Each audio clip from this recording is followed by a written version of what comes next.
اما بعد فاعوذ باللہ من الشیطان الرجیم بسم اللہ الرحمن الرحیم۔ سورہ نساء آیت نمبر 20۔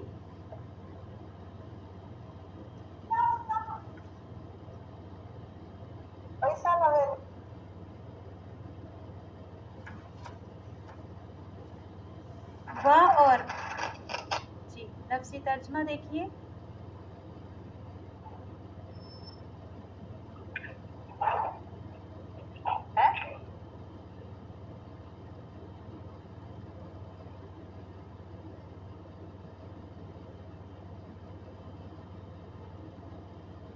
آیت نمبر 20۔ وا اور ان اگر ارد تم ارادہ کرو تم استبدال بدلنے سے ہے، بدلنے کا، زوج بیوی کو، مکان جگہ، زوجن بیوی کے، یعنی اگر تم ارادہ کرو ایک بیوی کو چھوڑ کر دوسرے نکاح کا یا اس کی جگہ دوسری بیوی لانے کا، تو پھر کیا کرنا ہوگا اس کے بارے میں یہاں احکام بتائے جا رہے ہیں۔ وَآتَيْتُمْ اور دیا تم نے، اِحْدَاهُنَّ ان میں سے کسی ایک کو، قنطار کہتے ہیں ڈھیر مال یا منوں کے حساب سے یا ڈھیر مال دیا ہو، فلا تو نہ، تاخذو تم لو، منہ اس سے، شیئن کچھ بھی، یعنی اگر تم دوسری شادی کرنا چاہتے ہو یا ایک بیوی کی جگہ دوسری بیوی لانا چاہتے ہو، تو پھر تم اس کو دیے ہوئے تحفے یا کوئی بھی اس کو دیا ہوا سامان اس سے واپس نہیں لے سکتے، چاہے تم نے یعنی ڈھیر مال ہی کیوں نہ دیا ہوا ہو، اس سے واپس نہیں لے سکتے۔ یعنی دیے ہوئے تحفے اس سے واپس نہ لو۔ اور دیا ہوا تحفہ واپس لینے کے بارے میں حدیث بھی ہے نا، کیا حدیث ہے اس کے بارے میں کہ آپ صلی اللہ علیہ وسلم نے فرمایا کہ کسی کو دے کر تحفہ واپس لینا ایسا ہے جیسا کہ کتا کہہ کر چاٹ لے۔ تو کبھی بھی جب تحفہ دے دیا، چاہے وہ منگنی ہو، چاہے وہ رسم ہو، چاہے کچھ بھی ہو، نکاح کے علاوہ بھی، تو کبھی بھی یہ دیے ہوئے تحفے واپس نہیں لینے چاہیے۔ وہ یہ سمجھنا چاہیے کہ اس کا نصیب تھا، اس کے یعنی تحفے کے بارے میں یہ حدیث ہے، مہر کے بارے میں نہیں ہے کہ دیا ہوا تحفہ ایسا ہے جیسا کہ کتا کہہ کر چاٹتا ہے۔ تو دیا ہوا تحفہ نہیں لے سکتے، یعنی جو تم نے مہر کے طور پر دیا یا پھر تم نے ویسے اپنی بیوی کو کچھ بھی تحفے تحائف کی شکل میں دیا ہو مال، تو وہ چاہے کتنا بھی کیوں نہ ہو تو تم اس کو واپس نہیں لے سکتے۔ وَآتَيْتُمْ إِحْدَاهُنَّ قِنطَارًا فَلَا تَأْخُذُوا مِنْهُ شَيْئًا، تو دیا ہوا تحفہ تم اس سے چاہے وہ ڈھیر منوں کے حساب سے کیوں نہ ہو، تم کچھ بھی اس سے واپس نہیں لے سکتے۔ أَتَأْخُذُونَهُ کیا تم لوگے اس کو، بہتاناً الزام لگا کر، بہتان لگا کر، وَإِثْمًا مُبِينًا اور کھلے گناہ کے ساتھ، یا پھر یعنی اگر دیا ہوا مال انسان واپس لیتا بھی ہے تو کس طرح سے لیا جاتا ہے کہ اس کے اوپر کوئی نہ کوئی الزام لگائے جاتے ہیں، یعنی بیوی کے اوپر کوئی نہ کوئی الزام یا ایسی تہمتیں لگا کر تم اس کو واپس لوگے، تو ایسا کرنا کیا ہے، بالکل بھی صحیح نہیں ہے۔ کیونکہ ایسا ہی ہوتا ہے نا کہ اکثر جب انسان کوئی دوسری شادی کرتا ہے یا لوگ پہلی والی بیوی کو چھوڑ دیتے ہیں، اب اس کے اوپر ایسے الزام لگائے جاتے ہیں تاکہ اس سے دیے ہوئے تحفے تحائف واپس لے لیے جائیں اور جو مہر بھی ہے وہ بھی واپس لے لیا جائے۔ تو أَتَأْخُذُونَهُ بُهْتَانًا کیا تم لوگے اس کو بہتان لگا کر، وَإِثْمًا مُبِينًا اور کھلے گناہ کے ساتھ، یعنی بہتان کہتے ہیں ایسا الزام جسے سن کر کوئی شخص حیران رہ جائے، ایسے الزام لگانا۔ اب یہاں پر کیا بتایا جا رہا ہے اس آیت میں کہ اگر کوئی شخص اپنی عورت کو چھوڑ کر دوسری عورت سے نکاح کرنا چاہتا ہے تو وہ اپنی بیوی کو دیے ہوئے تحفے تحائف یا پھر اس کو دیا ہوا مہر اس کو واپس نہیں لے سکتا۔ اس کو چاہیے کہ وہ اس کو جو اس نے تحفہ دے دیا وہ تحفہ ہے، لہٰذا اس کو تحفہ واپس نہیں لینا چاہیے۔ وَكَيْفَ اور کس طرح، تَأْخُذُونَهُ تم لوگے اس سے، وقد حالانکہ تحقیق، افدا پہنچ چکا، بعضکم تم میں سے بعض، الی بعض کی طرف، یعنی افدا کہتے ہیں مرد کا عورت سے تنہائی میں ملنا، یعنی اس عورت کے ساتھ تم نے اچھے دن بھی گزارے ہیں، اب جب تمہارا اس کے ساتھ دل بھر گیا تو لہٰذا تم اس کو چھوڑنا چاہتے ہو، تو اس کو چھوڑنا چاہتے ہو اور پھر اس سے مال بھی چاہتے ہو، یہ کیا ہے؟ یہ غلط ہے۔ وَكَيْفَ تَأْخُذُونَهُ، تم کیسے لوگے اس سے؟ وَقَدْ أَفْضَىٰ بَعْضُكُمْ إِلَىٰ بَعْضٍ، حالانکہ تم نے پہنچ چکا ہے، حالانکہ تحقیق پہنچ چکا ہے تم کو اس کی طرف سے، یعنی اخدان، یعنی تم نے اس سے فائدہ بھی اٹھا لیا ہے، تو اب تم کیسے اس سے واپس لے سکتے ہو؟ اخذنا، وہ لے چکے ہیں، منکم، تم سے، میثاقاً، عہد، غلیظا، پکا عہد، یعنی سب وعدوں میں سے جو پکا وعدہ ہے، میثاق یہاں پر ذکر آیا ہے بنی اسرائیل کے، جو ہم نے قصے پڑھے ہیں سورہ بقرہ میں، وہاں پر بھی میثاق کا ذکر تھا، اور ایک میثاق کا ذکر آیا تھا یعنی روحوں کی شکل میں، جب اللہ سبحانہ و تعالیٰ نے تمام انسانوں سے وعدہ لیا تھا کہ میرے سوا تم کسی کی عبادت نہیں کرو گے، تو یہاں پر تیسری جگہ میثاق کا حکم آیا، یعنی میثاق کا لفظ آیا ہے، تو میثاق کس وعدے کی طرف اشارہ ہے یہاں پر؟ یعنی سب سے پکا وعدہ کیا ہے؟ نکاح، یعنی نکاح کا جو وعدہ ہے، تم نے جب کہ اس سے نکاح کیا ہے، پکا وعدہ لیا ہوا ہے، یعنی تو اب تم اس کو توڑنا چاہتے ہو۔ تو 3 جگہ قرآن میں میثاق لفظ آیا ہے، ایک تو بنی اسرائیل سے، جو اللہ تعالیٰ نے بنی اسرائیل کے بارے میں کہ تم، اور جب کوہ طور کو ان پر اٹھایا تھا اور ان سے وعدہ لیا تھا کہ دیکھو جو بھی تمہیں دیا جا رہا ہے اسے مضبوطی سے پکڑ لو، اور دوسرا میثاق آیا تھا قرآن میں جب اللہ نے روحوں کی شکل میں اللہ تعالیٰ نے تمام لوگوں سے وعدہ لیا تھا کہ تم میرے سوا کسی کی عبادت نہ کرو گے۔ اب تیسری جگہ میثاق یہاں پر آیا ہے آل عمران میں کہ اللہ تعالیٰ نے نکاح کے موقع پر اللہ اور بندوں کو گواہ بنا کر، یعنی انسان جو ہے یہ پکا وعدہ جو ہے کس شکل میں ہوتا ہے؟ نکاح کی شکل میں، کہ اللہ کو گواہ بنا کر یہ میری نکاح ہوتا ہے، شادی کے موقع پر جو نکاح ہوتا ہے، تو اس نکاح کا تم خیال رکھو کہ جو تم نے اس سے وعدہ کیا ہے کہ میں تمہاری ذمہ داری اٹھاؤں گا، تمہارا ہر خیال رکھوں گا، تو یہاں پر اس وعدے کو دہرایا گیا ہے۔ تو وعدوں میں سے جو دنیا میں جتنے بھی کیے گئے ہیں ان میں سے سب سے پکا وعدہ کون سا ہے؟ نکاح کا۔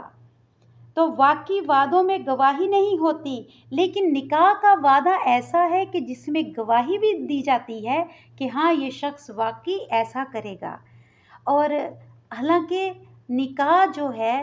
یعنی یہ ایسا عہد ہے، ایسا وعدہ ہے کہ جس کو اللہ تعالیٰ کوئی بھی شخص یعنی اپنی عورت کو چاہے تو چھوڑ سکتا ہے،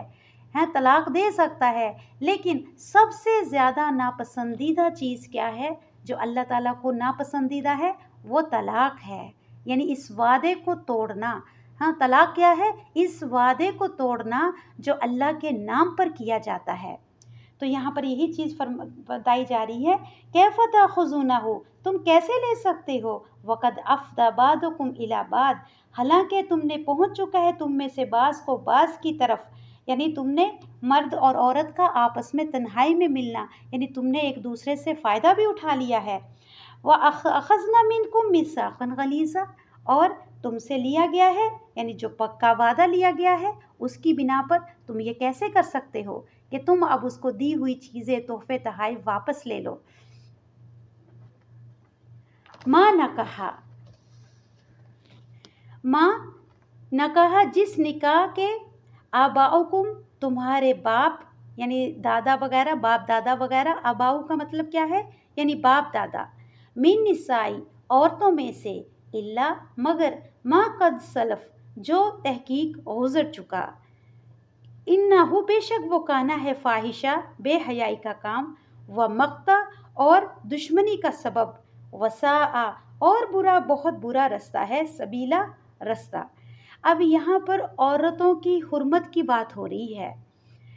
یعنی یہاں پر عورتوں کی حرمت بتائی جا رہی ہے کہ کس سے تم نکاح نہیں کر سکتے، یا وہ کون کون سی عورتیں ہیں جس سے مرد نکاح نہیں کر سکتا۔ یہاں پر جو ما نکح آباؤکم من نسائکم، یعنی جس سے نکاح کیا عورتوں میں سے تمہارے باپ یا تمہارے دادا نے، یعنی سوتیلی ماں کے ساتھ نکاح نہیں ہو سکتا۔ ما نکح آباؤکم من نسائی، نہیں نکاح جس کا نکاح تمہارے باپ دادا، یعنی عورتوں میں سے جس کا نکاح تمہارے باپ دادا سے ہوا، یعنی سوتیلی ماں کے ساتھ نکاح نہیں ہو سکتا، الا ما قد سلف، مگر جو تحقیق گزر چکا، یعنی جو ہو چکا سو ہو چکا۔ یعنی دور جہالت میں کیا تھا کہ یہ سب کچھ اس وقت عام باتیں تھیں، یہ سب کچھ اس معاشرے میں ہوتا تھا۔ یعنی پیچھے بھی ہم نے یہی پڑھا ہے کہ جب ایک عورت کا شوہر گزر جاتا تھا تو اس کا جو سوتیلا بیٹا ہوتا تھا وہ اس میراث بھی لے لیتا تھا، اور ساتھ ساتھ اس عورت کو بھی کہ اس کو بھی میرا باپ چھوڑ کر گیا ہے، اب چاہے تو وہ نکاح کر لے یا پھر بغیر نکاح کے ہی اس کے ساتھ وہ رشتہ قائم کر لیتا تھا، یا پھر دیور جیٹھوں میں سے بھی جو چاہے اس عورت کو اپنی ملکیت بنا لیتے تھے، یا پھر اس کو دوسری جگہ اپنی مرضی سے نکاح نہیں کرنے دیتے تھے، یا پھر اپنی مرضی سے اس کا نکاح زبردستی کرتے تھے، اس عورت کی یعنی کوئی مرضی نہیں ہوتی تھی اس میں۔ تو یہاں پر بھی اب اسی چیز کو یہاں پر اینالائز کیا جا رہا ہے، بتایا جا رہا ہے کہ جو تمہارے باپ کی یعنی تمہاری جو سوتیلی مائیں ہیں، پہلی بیویاں ہیں، اس سے بھی عورت سے نکاح نہیں جائز ہے۔ ہاں ما قد سلف، جو گزر چکا سو گزر چکا، یعنی پرانی باتوں کو کھیڑنا یا پرانے چیزوں کو یا ان گزرے ہوئے کاموں کو یاد کرنا جو انسان نے جہالت میں کر لیے، اس کو کرنے کا کوئی فائدہ نہیں۔ جو پیچھے گزر گیا اس کو کیا کرو، چھوڑ دو، جو تم نے گناہ کر لیے، لیکن جو اب تمہیں حکم دیے جا رہے ہیں ان حکموں کو اچھے طریقے سے سمجھو اور پھر وہ کام چھوڑ دو جو تم کو یہاں پر کہے جا رہے ہیں۔ اِنَّهُ كَانَ فَاحِشَةً وَمَقْتًا، بے شک ہے یہ فاحشہ بے حیائی کا کام، وہ مقتا اور دشمنی کا سبب۔ کیا؟ یعنی باپ کی بیوی سے نکاح کرنا، اس سے کیا ہو جاتا ہے، انسان کے اندر دشمنیاں پیدا ہوتی ہیں، رشتے خراب ہوتے ہیں۔ وَسَاءَ سَبِيلًا، اور بہت برا رستہ ہے، یعنی یہ نکاح مت کرو، اس سے کیا ہے، خاندان کے رشتوں کے تعلقات خراب ہو جاتے ہیں۔ اب ظاہر بات ہے کہ دادا کی اگر وائف ہے یا شوہر کی اپنے باپ کی پہلی بیوی ہے، اب اگر اس سے کوئی بیٹا ایسا کام کرتا ہے، اب اس سے کیا ہے، خاندان خراب ہی ہوتے ہیں نا، رشتے خراب ہی ہو جاتے ہیں، صحیح تھوڑا ہی ہوتے ہیں، تو لہٰذا اس سے منع کیا جا رہا ہے۔ دیکھیے یہ اس میں نے کل بھی یہ بات بتائی تھی کہ ہمیں اس دور کے بارے میں پتہ ہونا چاہیے جس دور جس کنڈیشن میں اللہ سبحانہ و تعالیٰ نے یہ قرآن کو نازل کیا۔ اگر ہمیں اس دور کی وہ اس وقت کی جو اس دور میں ماحول میں جو رسومات تھے یا جو لوگوں کا کلچر تھا، اگر ہمیں اس وقت اس کے بارے میں پتہ ہوگا تو ہمیں یہ اللہ کی آیتیں سمجھ بھی بہت اچھے سے آئیں گی، اور پھر الحمدللہ یہ آیتیں ہمیں ایک رحمت نظر آئیں گی، اور پڑھ کر ہمیں شوق پیدا ہوگا کہ واقعی الحمدللہ کتنی بڑی رحمت ہے، یہ حکم دے کر اللہ تعالیٰ نے کتنے لوگوں کی جان چھٹی ہوگی جو اس ظلم میں پس رہے ہوں گے۔ اب یہاں اس آیت میں ایک دوسرا حکم ہے، حرمت علیکم، حرام کر دی گئی ہیں تم پر، امہاتکم، تمہاری مائیں، یعنی ان سے جن سے نکاح کبھی نہیں ہو سکتا، اس کو اب واضح کر کے بتایا جا رہا ہے۔ حرمت علیکم، حرام کر دی گئی ہیں، علیکم، اوپر تمہارے، امہاتکم، تمہاری مائیں، وبناتکم، اور تمہاری بیٹیاں، واخواتکم، اور تمہاری بہنیں، اخوات ان کی جمع ہے، وعماتکم، اور تمہاری پھوپھیاں، عمات ان کی جمع ہے، وخالاتکم، اور تمہاری خالائیں، وبنات الاخی، اور بیٹیاں بھائی کی یعنی تمہاری بھتیجیاں، وبنات الاختی، اور بیٹیاں بہن کی یعنی تمہاری بھانجیاں، وامہاتکم، اور مائیں تمہاری، اللاتی، جنہوں نے اردعنکم، دودھ پلایا تم کو یعنی رضائی ماں،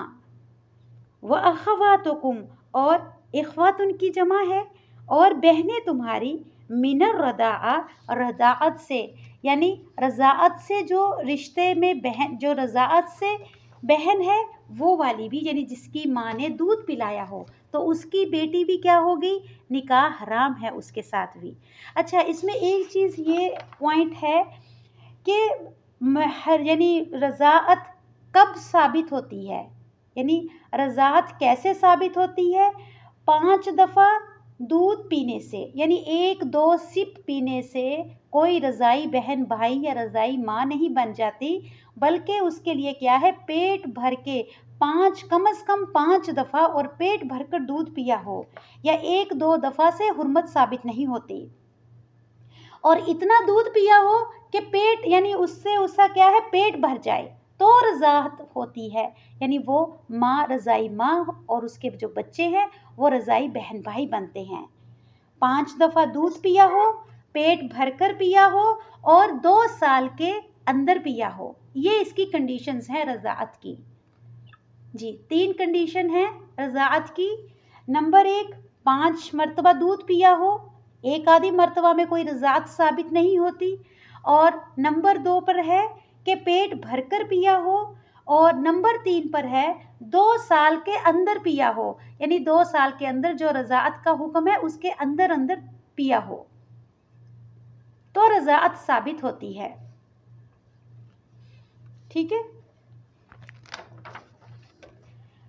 وہ امہات، اور مائیں، نسائکم، امہات ان کی جمع ہے امہات، اور مائیں نسائکم تمہاری بیویوں کی، وربا یعنی ساس، ربائبکم اور تمہاری بیویاں یعنی بیٹیاں، ربیبہ کی جمع ہے، اور اس کا مطلب ہے کہ بیوی کی بیٹی جو پہلے شوہر سے ہو، اگر کوئی عورت کا نکاح ہوا کسی مرد کے ساتھ اور اس کے پہلے بھی بچے تھے، بیٹیاں ہیں، تو وہ کیا کہلاتی ہے، ربیبہ۔ تو تمہاری بیوی کی بیٹیاں جو پہلے شوہر سے ہیں اس سے بھی نکاح جائز نہیں ہے۔ اللاتی وہ جو، فی حجورکم تمہاری گودوں میں ہیں، من نسائکم تمہاری بیویوں میں سے، اللاتی وہ جو، دخل تم بہن دخول کیا تم نے ساتھ ان کے، یعنی کیا معنی ہے اس کا، یعنی اگر تمہاری رخصتی ہو گئی، یعنی وہ ایک عورت سے اب کوئی مرد شادی کرنے چاہ رہا ہے، اب اس کے پہلے بیوی، پہلے اس کے بیٹیاں ہیں 2، ہاں، اگر اس عورت سے اس کا نکاح ہو گیا، ہاں، رخصتی نہیں بھی ہوئی، اب اس کی بیٹی سے نکاح نہیں ہو سکتا۔ اگر اس عورت سے پیپر ورک ہوا، نکاح نہیں ہوا، ہاں، تو پھر اگر اس میں اس بیچ میں کچھ ایسی کنڈیشنز آ گئے کہ اس کی بجائے اس کی بیٹی سے اگر اس کا نکاح ہونے کے کچھ چانسز بن گئے، تو اس صورت میں پیپر ورک ہوا ہے، نکاح نہیں ہوا ہے، تو اس صورت میں اس کی بیٹی سے نکاح جائز ہے۔ دیکھیے چاہے یہ باتیں ہمارے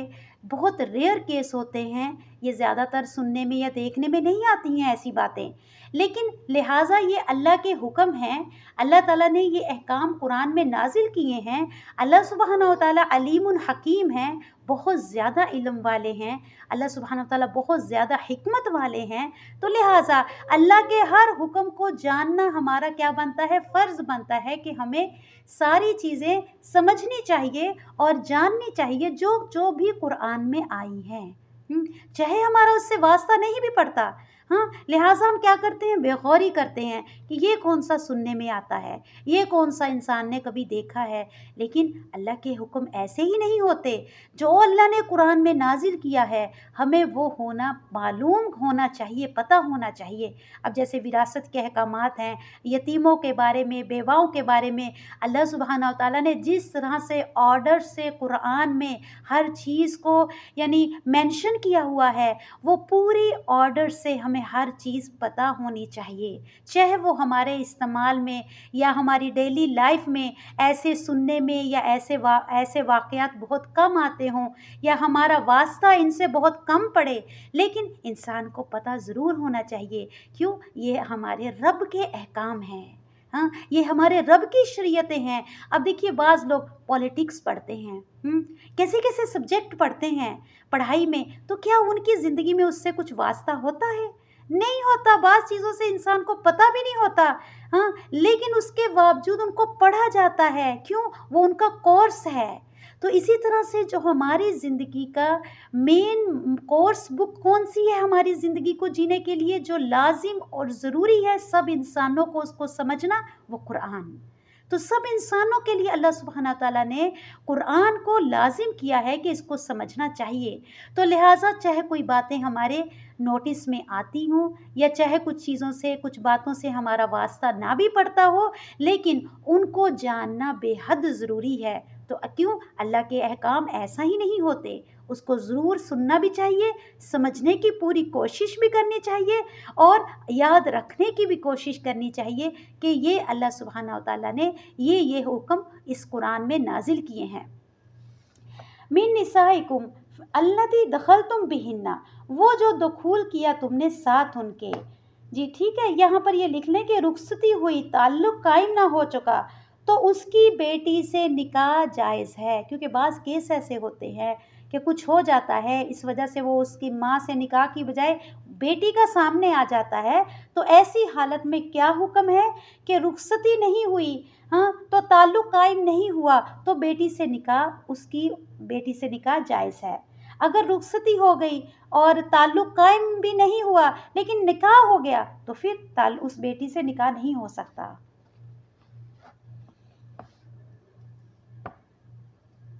جی یہاں پر یہی مراد ہے اس سے کہ پہلے تمہاری ساسوں سے نکاح جائز نہیں، ساس سے کسی حالت میں نکاح نہیں ہو سکتا، اسی طرح سے سسر سے بھی، چاہے طلاق بھی ہو جائے تو بھی کہتے سسر جو ہے وہ محرم ہی رہے گا، یعنی وہ باپ کے درجے میں ہی آتا ہے، اس سے کسی حالت میں نکاح نہیں ہو سکتا بہو کا۔ ہاں منہ بولے بیٹے کی بیوی سے ہو سکتا ہے، اس سے نکاح جائز ہے۔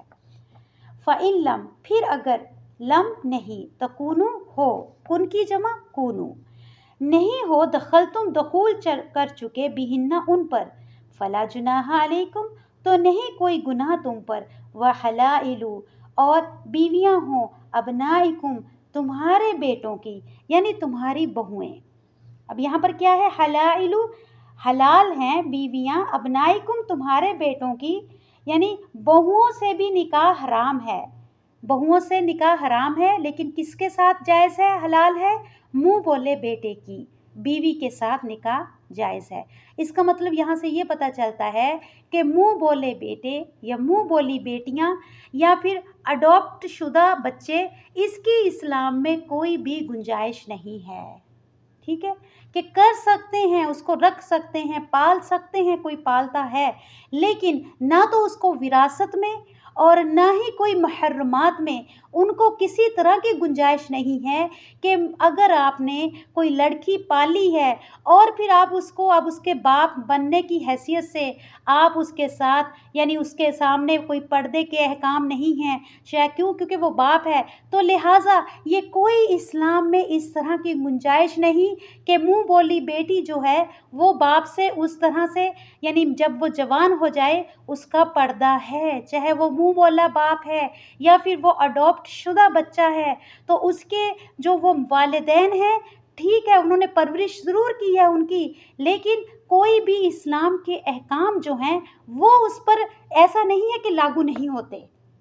جیسے ہم کسی بچے کو پال لیتے ہیں، اب چاہے وہ کوئی اگر وہ محرم ہے، اگر اس سے نکاح جائز ہے، ہاں جیسے فرض کرے پھوپھی نے اپنی بھتیجی کو لے کر پالا ہے، تو کیا ہو گیا؟ اب جیسے ہی وہ لڑکی جوان ہو جائے گی 18 سال کے بعد، اب پھوپھا اس کے لیے کیا ہے؟ اس کے لیے حرام ہے، تو وہ چاہے پالا ہے یا کچھ بھی ہے لیکن وہ حرام کے اس میں آتا ہے، اس سے اس کے کیا ہے؟ نکاح جائز ہے، اور اس سے اس کو وہ غیر محرم ہے، اس کے لیے اس کو پردہ لازم ہے۔ اسی لیے کبھی بھی اسلام کے جو ایسے، جب اللہ سبحانہ و تعالیٰ نے کسی کو یہ نعمت نہیں دی ہے تو کبھی آپ اپنی طرف سے یہ کوشش نہ کریں، کیونکہ اللہ بہتر جانتے ہیں کہ کون اس کا مستحق ہے کون اس کا مستحق نہیں ہے، کیونکہ یہ جو قانون اللہ کے توڑے جاتے ہیں نا، لہٰذا دنیا میں تو انسان کامیاب نظر آتا ہے اللہ کے قانونوں کو توڑ کر، لیکن آخرت میں کیا ایسا انسان کامیاب ہوگا کہ اللہ کے شریعت کے قانونوں کو توڑ کر دنیا میں تو ہم جیت سکتے ہیں اپنی زبان کے زور پر، ہاں اپنے آپ سے باتیں بنا کر، لیکن آخرت میں تو صرف قرآن کو سامنے رکھ کر ہی ہر فیصلے ہوں گے، وہاں انسان نہیں جیت سکے گا۔ تو لہٰذا ان قانونوں کو ضرور مد نظر رکھنا چاہیے کہ منہ بولے بیٹے اور منہ بولی بیٹیاں اور اڈاپٹ شدہ بچے یہ اسلام میں ایک حد تک صحیح ہے، لیکن حد کراس نہیں ہونی چاہیے، نہ وراثت کے معاملات میں اور محرم غیر محرم کے حالات میں، یعنی غیر محرم کون ہے کون غیر محرم ہے یہ سب ہمیں پتہ ہونا چاہیے کہ اس کے بعد جب بچہ جوان ہو جائے، چاہے وہ لڑکا ہے یا لڑکی ہے، تو وہ ماں جو ہے جس نے اس کو پالا ہے وہ بھی اس کے لیے غیر محرم ہو جائے گی، وہ اس کے سامنے نہیں نکل سکتی ہے، چاہے وہ لڑکا اس نے بچپن سے پالا ہو، لیکن جب اگر وہ غیر محرم ہے اس کے لیے تو اس کے شریعت کے قانون لاگو ہوں گے اس کے اوپر۔ وَحَلَائِلُ اور بیویاں ابنائکم تمہارے بیٹوں کی، یعنی بہو سے بھی نکاح حرام ہے، الذی وہ جو من اصلابکم تمہاری پشت سے ہیں، یعنی سگے بیٹے کی بیوی، اس سے نکاح کیا ہے حرام ہے۔ وَأَن تَجْمَعُوا اور یہ کہ تم جمع کرو بین الاختین دو بہنوں کو، یعنی ایک ہی مرد سے دو بہنوں کا نکاح بھی کیا ہے حرام ہے، الا ما قد سلف مگر تحقیق جو گزر چکا۔ اب اللہ سبحانہ تعالیٰ پھر فرما رہے ہیں کہ انسان جہالت میں اگر کوئی عمل کر لیا، چاہے فی الحال اس وقت دنیا میں ایسے کیسز بہت کم سننے میں آتے ہوں گے، یا ہمارے معاشرے میں کچھ ہوتا ہے، کچھ کمی کر کے ہوتا ہے، یعنی پورا تو پورا اس طرح سے نہیں ہوتا، کچھ ہوتا ہے کچھ نہیں ہوتا، لیکن اللہ سبحانہ تعالیٰ فرما رہے ہیں کہ جو گزر گیا گزر گیا، جب انسان نے جہالت میں کچھ کر لیا، اب لہٰذا جب اس کو پتہ چل گیا، پتہ چلنے کے بعد کیا کرنا ہے، پچھلے عمل پر توبہ استغفار اور آئندہ کی زندگی کے لیے اصلاح کر لینی ہے۔ یہ بار بار اللہ فرما رہے ہیں الا ما قد سلف جو گزر گیا اس پر توبہ کر لو، لیکن آئندہ کی زندگی کے لیے اپنے آپ کو سدھار لو، اللہ کے جو قانون ہیں ان کو مان لو، اپنا لو۔ ان اللہ کانا غفور الرحیمہ بے شک اللہ ہے بخشنے والا مہربان۔ الحمدللہ آج ہمارا یہ جو سپارہ ہے ختم ہو رہا ہے۔